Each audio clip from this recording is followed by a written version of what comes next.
there is another number called, which is $650 billion. That's the size of the that's the size of the handicraft market, as it's called, which is any handmade craft, whether it's sold to the tourists or we buy it from the store here in the US or Canada or Europe. Right. So if you combine the two, what tourists spend and what the world spends at their home countries, the size is humongous, and it's growing to $1.3 trillion. But you are right in pointing out that a small fraction of that ends up in the hands of the artisans. And that's the disruption we want to make.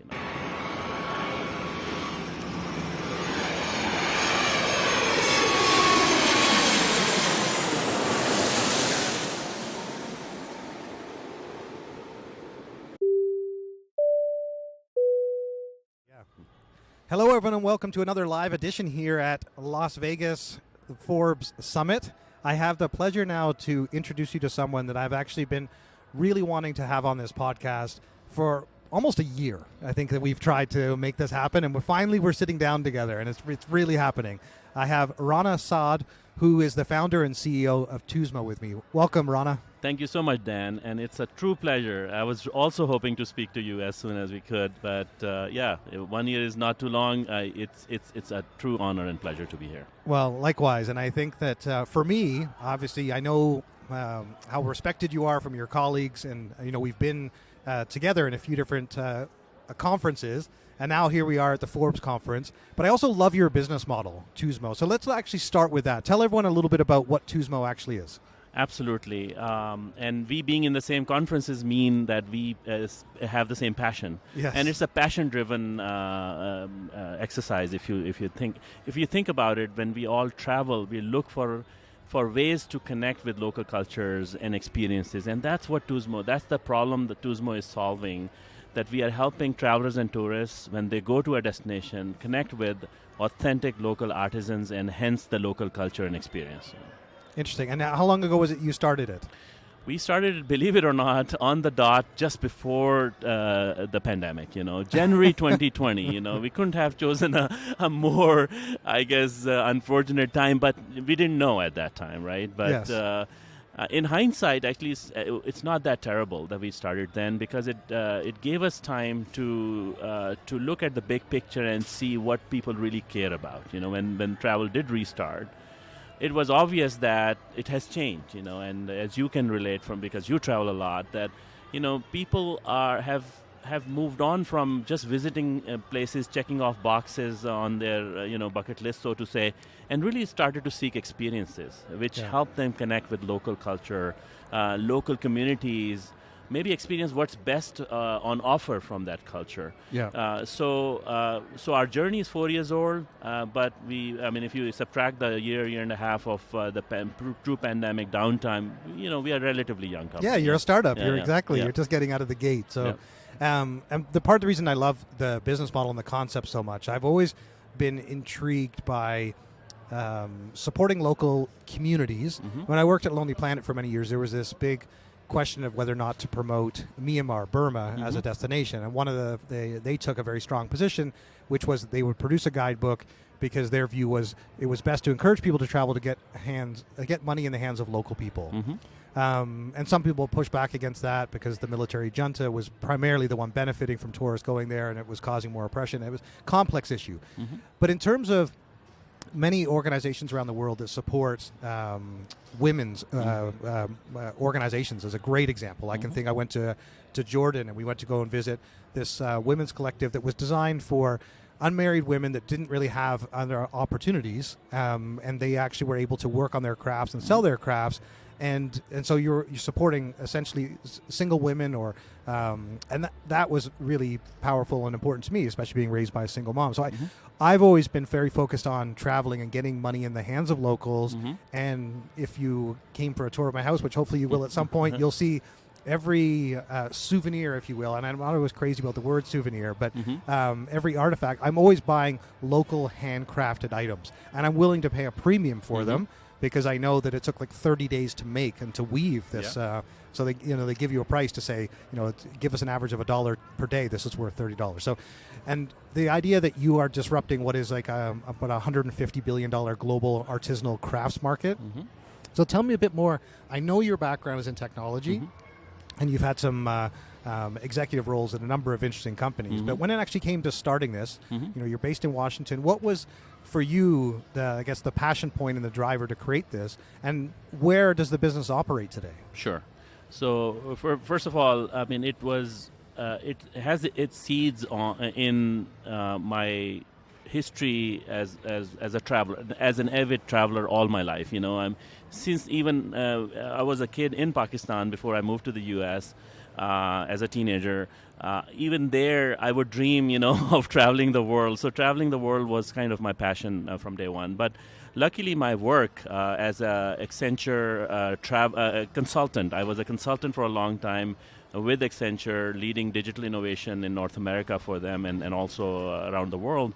So I got an opportunity to travel the world and see it very, very closely, And in addition to that, I have still have connections overseas. So I would travel every year and take these side vacations, go to very, very interesting places, and off the beaten track mostly. Yeah. And to your original other point that you were making, you're absolutely right. I mean the connections you make when you visit these underserved communities.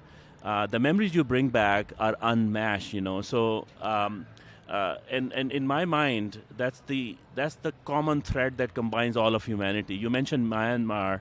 If you look at any country, one thing that's common is the hand-produced crafts and arts and crafts that those have been producing for generations. And we've spoken with, now we are partners with actually at Tuzmo 50 plus tourism boards around the world. Wow. 8,000 artisans in our database currently, but we are going to take it into hundreds of thousands, possibly millions, because there are literally millions of artisans. And they are desperate, especially after the pandemic.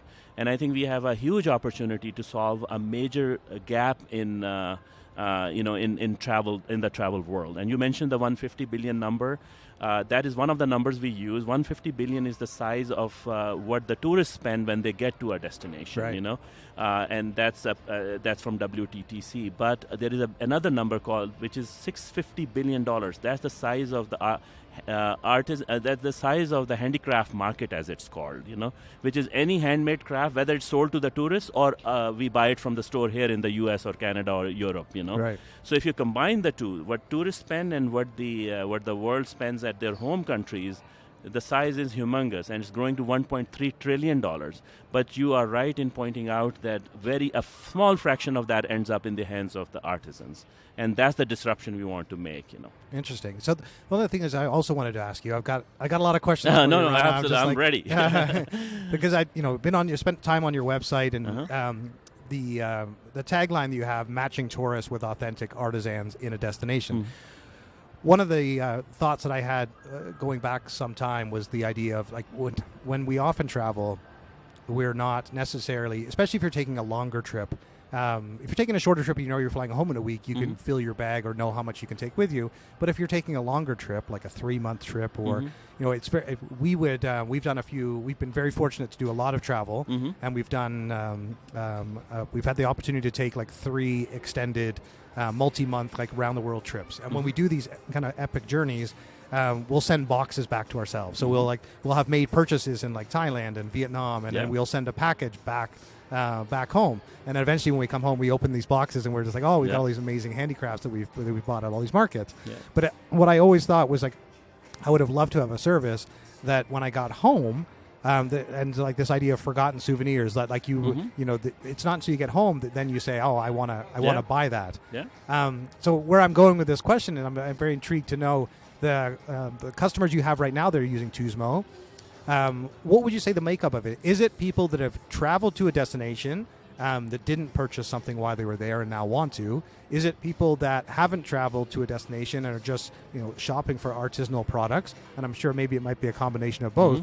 But help me understand who is the typical consumer profile today for Tuzmo. Sure. So the short answer is all of the above, right? But how we started was only to target the customers who were in a destination, who were looking for crafts, Right. But then very quickly the same question came up. Some people are, for various reasons, either they cannot travel or they have already traveled to a destination and it's an afterthought. Yeah. They realized that there were these great crafts they never knew about That's them. it. Yeah. So and that's what we actually, when we partner with the tourism board, they're telling us a lot of times that most of the tourists who come to their countries miss the actual artisans because nobody knows about them. You know? And we heard that from places like Bahamas, for example. From the Cayman Islands, Jamaica. I mean, I've spoken to multiple tourism boards and the ministers and the presidents of tourism boards. Everybody's telling the same story, that tourists are missing the true essence of their local culture because they never get to meet the artisans. Right. So then we realized the problem that we should solve is actually the experience of meeting the artisan, getting there, but also solving this for other people who cannot be there. So now it's a more comprehensive product. So we cover both ends of it, which is if you are in the destination. The slight pivot we made is from making it all about buying the product to actually experiencing the meeting the artisan, and you can buy as much as you want once you get there. You can ask the artisan any questions, you can take pictures, you can even make the craft with them, So we want to change it from a product buying experience to an actually really lifelong memory of meeting the artisan, and bringing back that story with you. So that's our ideal transaction. But we are also have a part of our app and the website where you can purely just go in and buy the craft. Got it. Okay.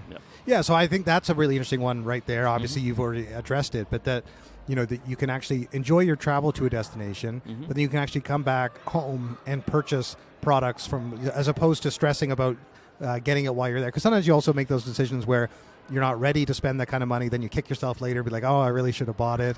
And I was like, there's this pain point that clearly Tuzmo addresses. So obviously, so that's one consideration. People have been to a destination, they've come back, and they would like to purchase something, and now they can actually engage and know who the local artisan is. Right. Are you also seeing, when you mention all of the above, you're also seeing that people are choosing to shop, and so they're not necessarily travelers or traveling, but they're interested in local craft work and artisanal work. Are you seeing people that are just using it as a shopping platform?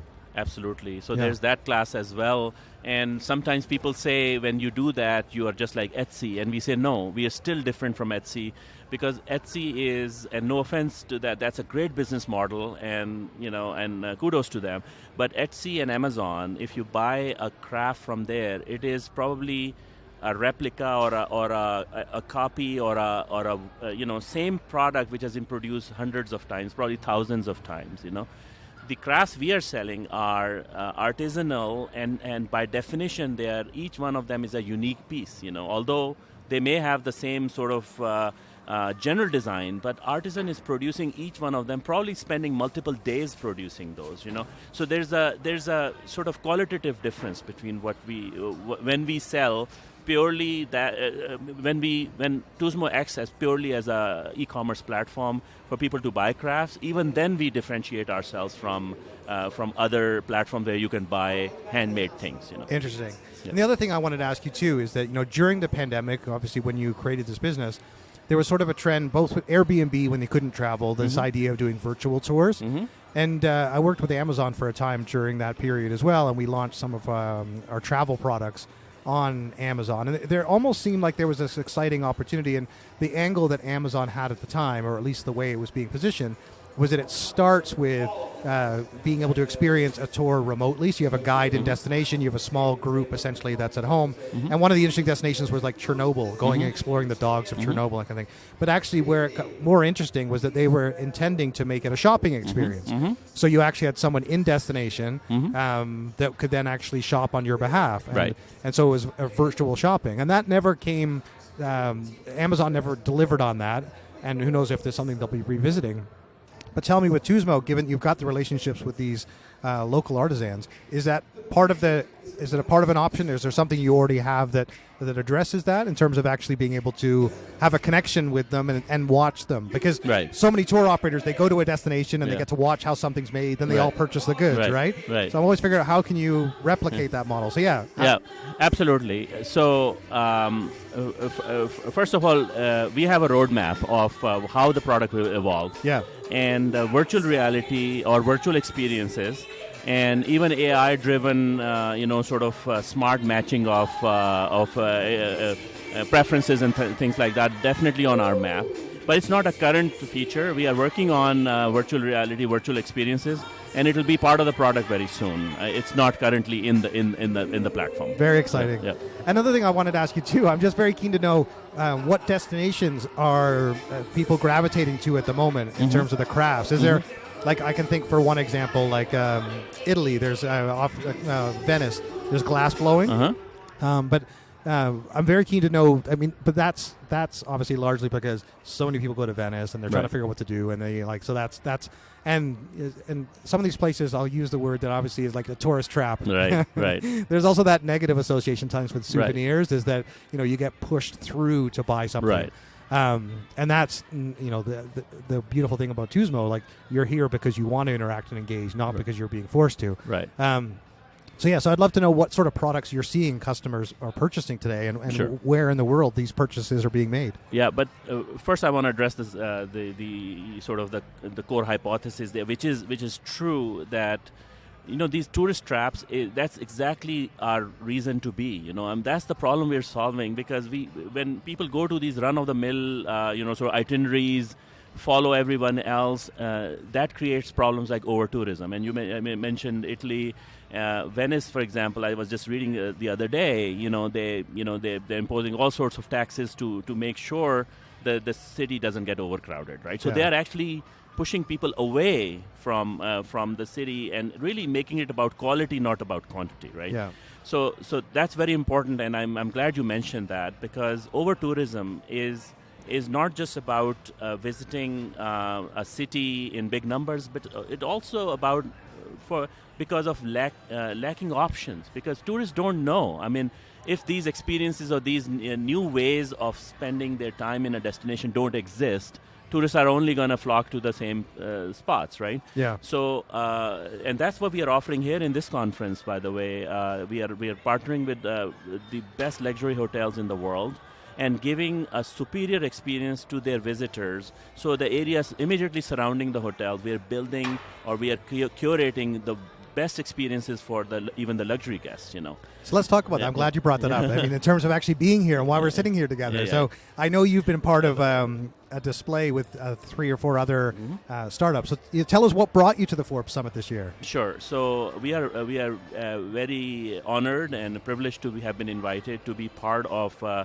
For the first time in the Forbes Travel Guide Summit this year, for the first time, it started an event or sub-event called Emporium of the Future.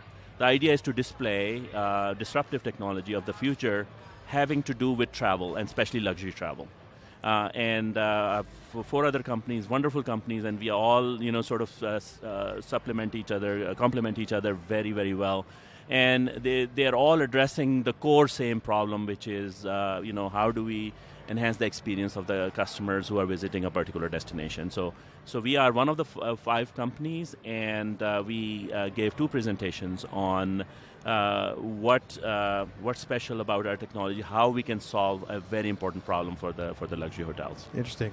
And then in terms of your experience, obviously you've given presentations and some great networking. Have you attended some of the sessions as well as just some other interesting takeaways from being at your first Forbes Summit conference? Absolutely. I mean, that's what we come here for. Obviously, networking is the big part of it, but also learning from others. And it's not just from the sessions, it's also from these interactions, one-on-ones, even during evening receptions and things like that.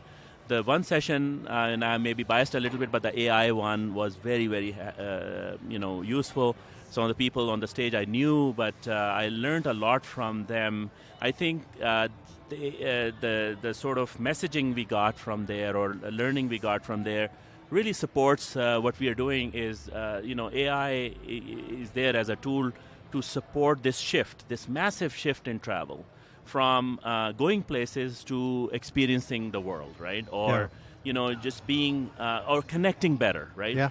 And AI as a tool is helping that. It's not going to take anything away from that shift. Yeah. Well, I mean, talking about AI and leveraging technology, but when we think about your business model and connecting with real humans that have a unique human skill right. in a craft, I mean, it's almost in many ways the antithesis of Yep. of AI. having AI, yeah, exactly, create these things and images and so Yep. forth. So I want to go back, and I apologize. I realized that I didn't give you the chance to answer the second part of the question, Yeah. which was where you're seeing the products Sure. that people are purchasing. So I'd love for you to talk about that. So please. sure, and I just realized I didn't answer Yeah. that. So thank you.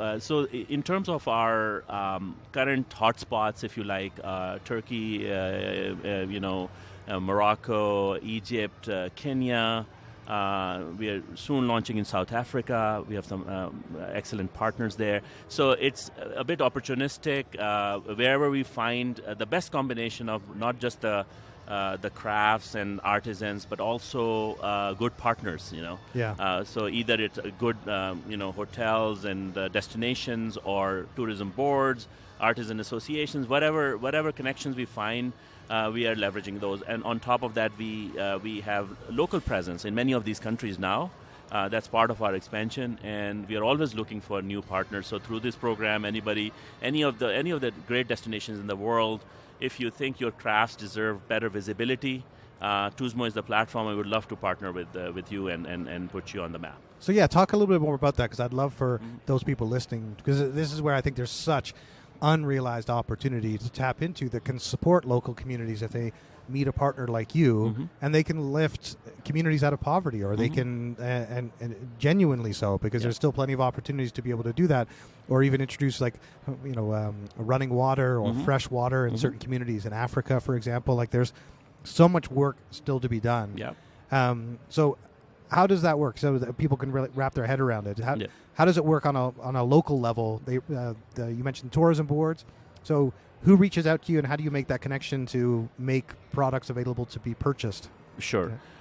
First of all, I think in terms of the need or the fit, every single country out of the 200 countries in the world is a good fit for that. I haven't met a country which of any size that cannot benefit from having their artisans more visible to the world.